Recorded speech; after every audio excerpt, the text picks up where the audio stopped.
Paper was like gold in medieval times.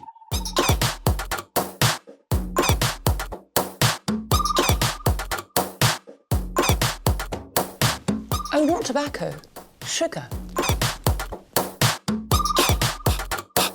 That everything we thought we knew about the world might turn out to be completely wrong.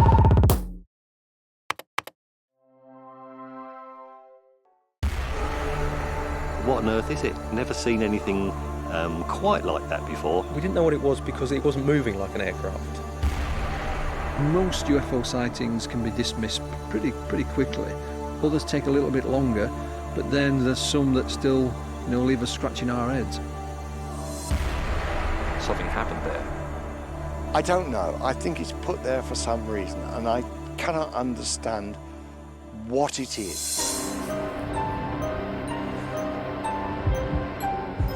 These stories are some of the strangest experiences ever described in the UK. We can't tell if they're true, but they are all recounted by ordinary people. Now they are your witnesses.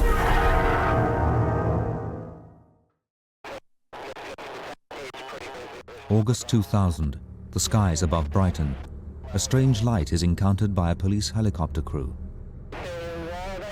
Could it be a UFO?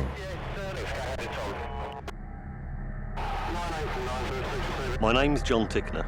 I was a policeman until just a few weeks ago when I retired from Sussex Police, where I've been for 30 years.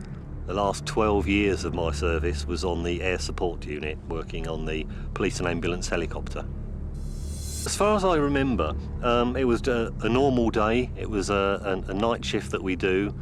We'd work through until 2 o'clock in the morning, and we just had a normal shift. It was a fairly clear night, a still night, quite a pleasant, typical August summer evening. We were then heading back towards Shoreham, which is about 12 miles away. It's normal practice for us just to, instead of just going from one place to another and focusing on the home part, because we're an emergency service, we'll listen into the police radios in the towns as we pass them and just generally look about. And what I was doing that night was I was operating the thermal image camera and just looking around, casting around the Brighton area that we're passing over, and we were listening to the Brighton radios just to see if anything that was going to happen that we were ready for and briefed about, so that we knew what was going on. John's crew were nearing the end of their working day on a routine call-out. Brighton's revellers below them parted into the night, unaware of the mysterious drama unfolding in the skies. The first thing that happened was, in fact, Sean, the paramedic, he was sat in the right-hand rear seat, looking out the window, and he was the first one to see just a light. As soon as I saw it, I notified the pilot so that he was aware of it, so he could see it in case we needed to get out of the way, and also if he could talk to the pilot and see why they were in our area and why they were flying so low. We then flew round and tried to identify it as soon as we could. But the helicopter pilot was unable to open communications with the other vehicle. Concern grew for whether the object was a danger or not. So I looked out of the window initially and saw the light, just so I could work out where to take the camera, and then brought the camera around onto it to see what the thermal image picture would give me. It didn't have the normal, the tail lights and the flashing lights that you would sort of normally see on an aircraft. So we didn't actually know what it was. With the camera trained on the object, the mystery would surely be solved. What I was expecting to see was the shape of an aircraft, because that's what we normally see. If we can't work out what the lights are or where they're going, then put it on the thermal image camera and you get a lovely silhouette of the aircraft or the helicopter, and you can actually work out what it is usually. But on this occasion, I found it on the camera, brought the camera around onto it, and it was a cylinder.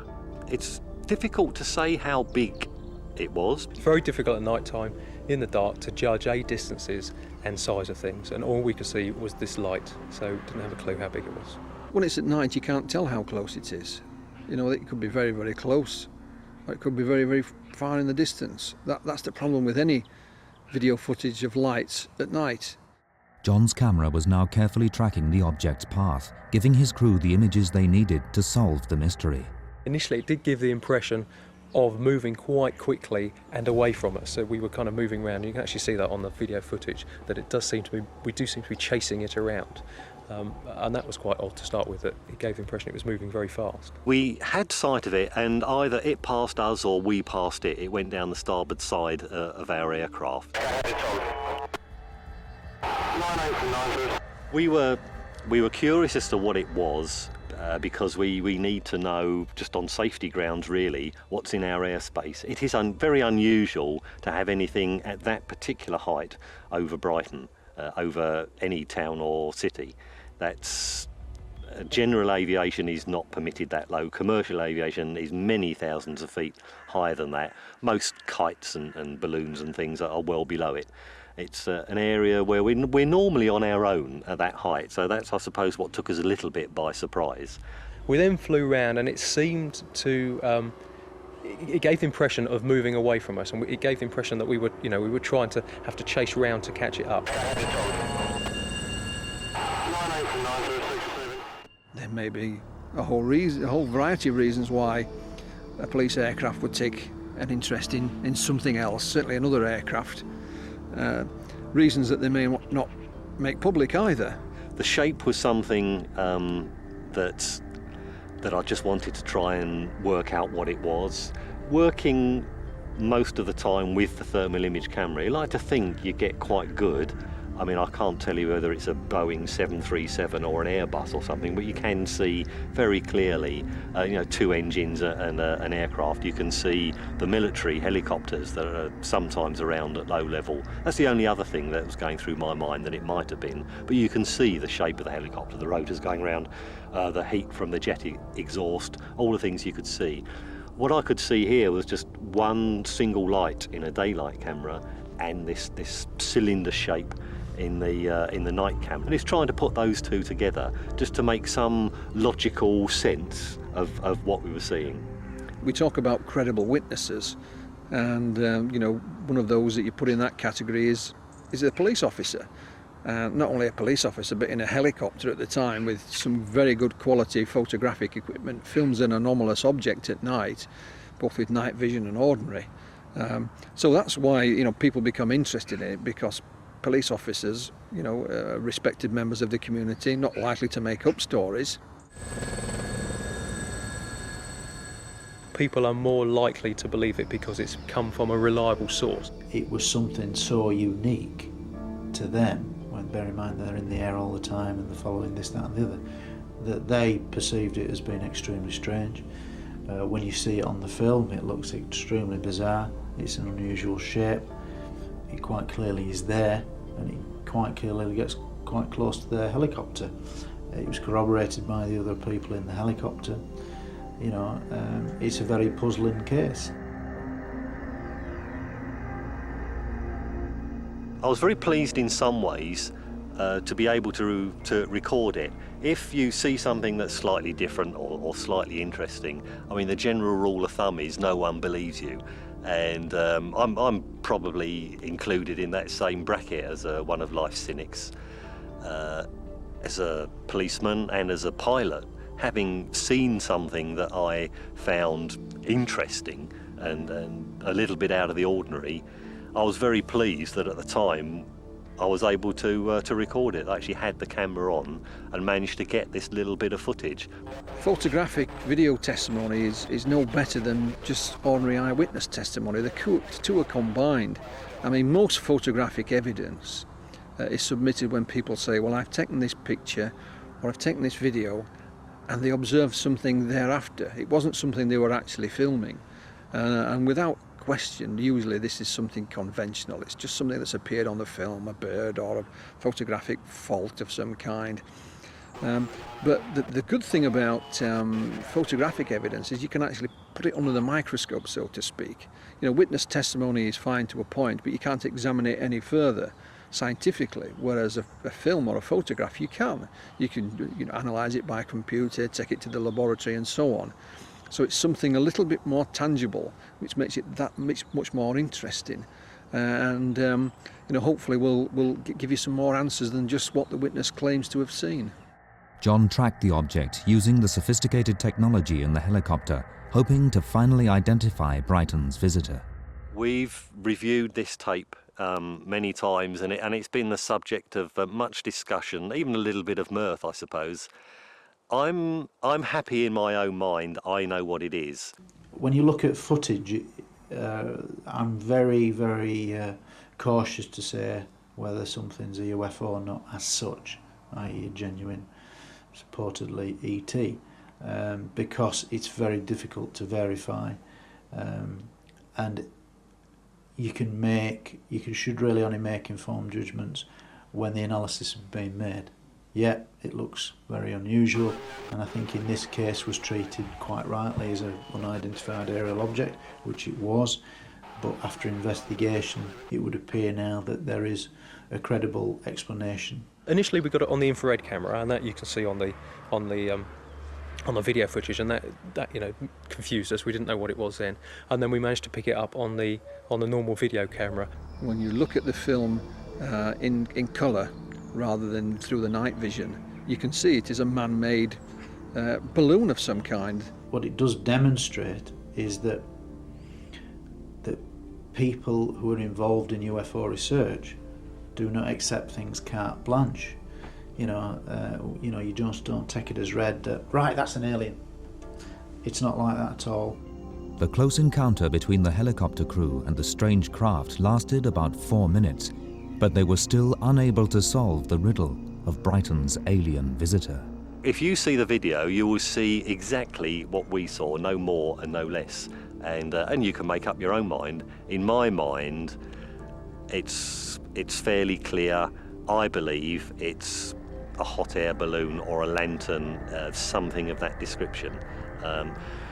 Who's to say whether I'm right or wrong? I've made up my mind, that's what it is. But, you look at the video, you make up your own mind. The White Horse of Westbury, Wiltshire, an internationally renowned landmark in a county that boasts some of the world's oldest mystical sites. In August 1980, 3 circles appeared overnight in a cornfield below the horse.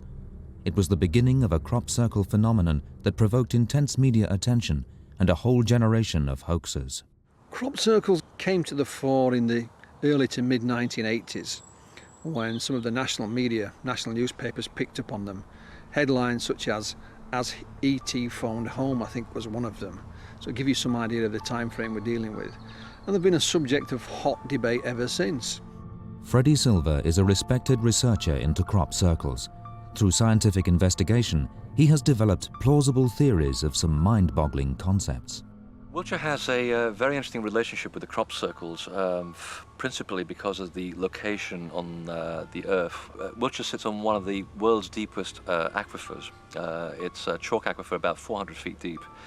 And as such, the water that trickles through the chalk in itself creates an electromagnetic spin effect. I certainly believe that there are energies within the Earth that, again, conventional science tends to ignore or dismiss.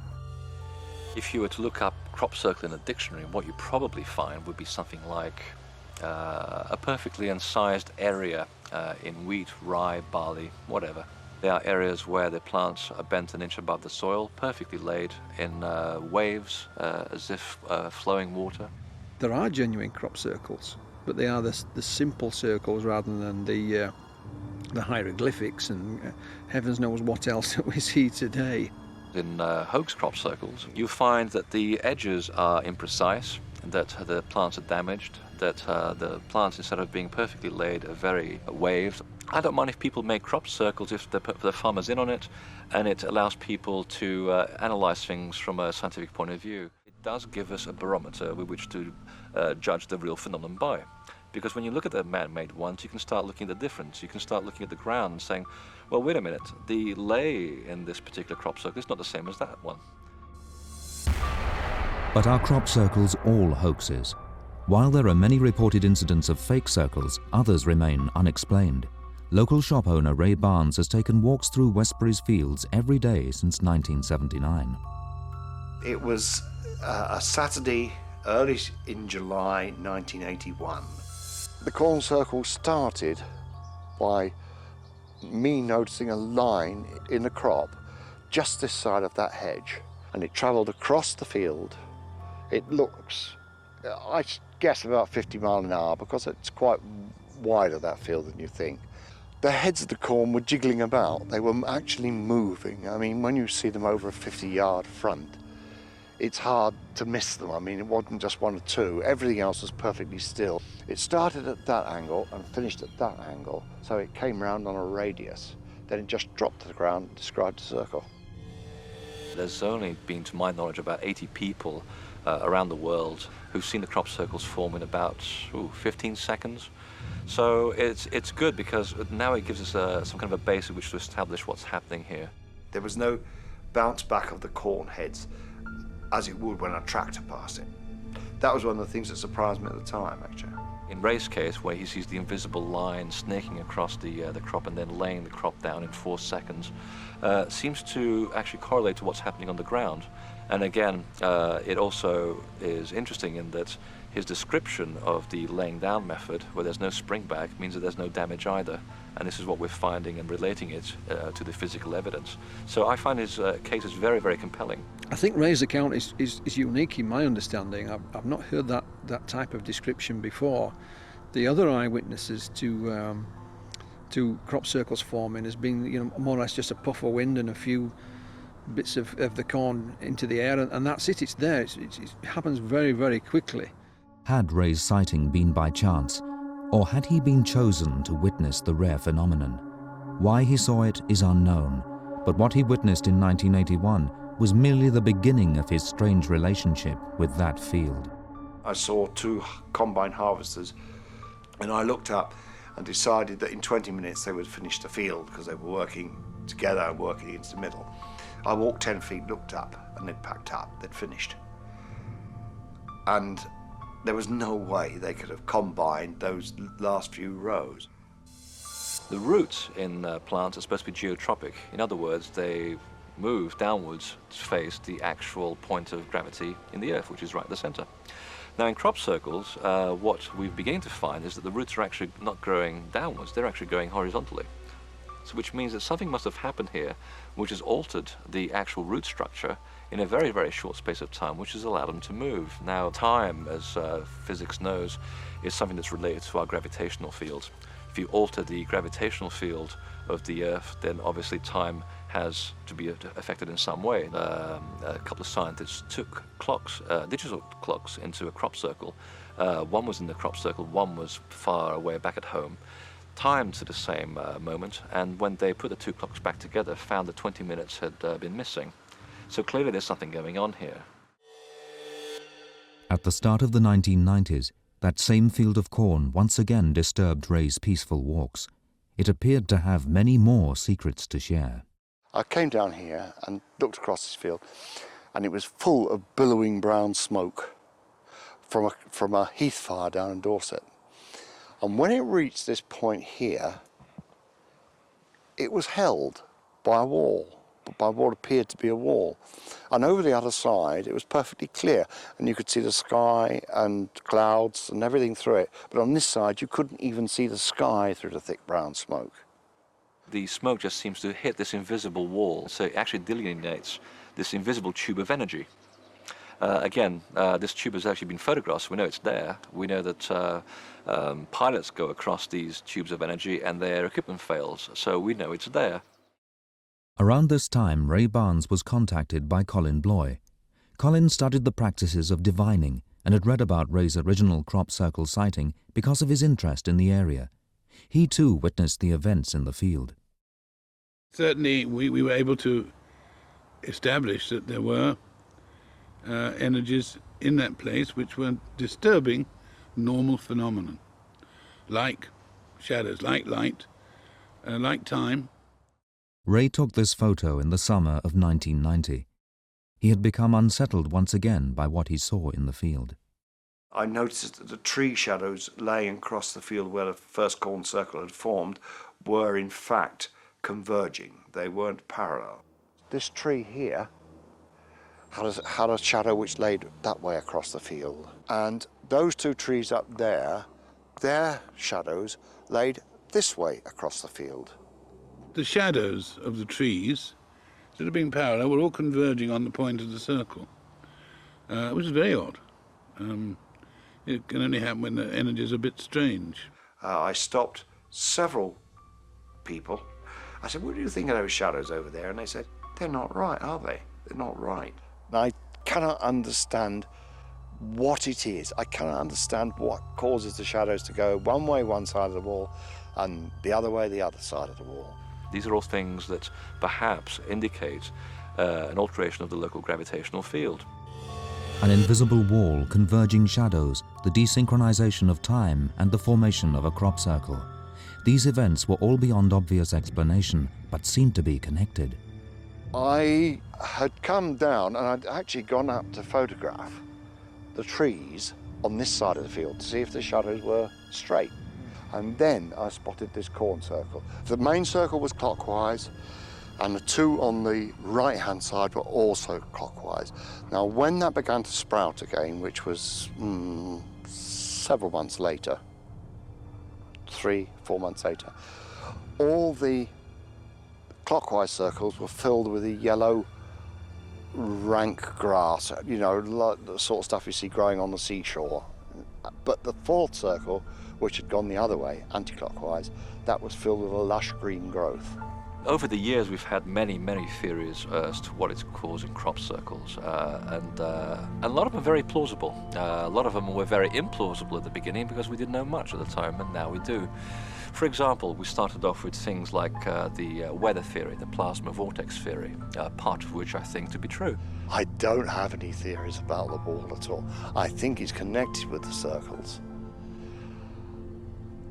I just don't know what it is. I had to say and conclude that it's not weather, but it's a natural source, which is found all around the Earth, which has been harnessed in a certain way that we are not totally aware of yet, and it's been used in a certain, very specific way, very focused way, to create these interesting shapes. Ray is still disturbed by what he saw, despite the efforts of Freddy Silva and Colin Bloy to explain the phenomenon. So far, no one can say what is creating it and why.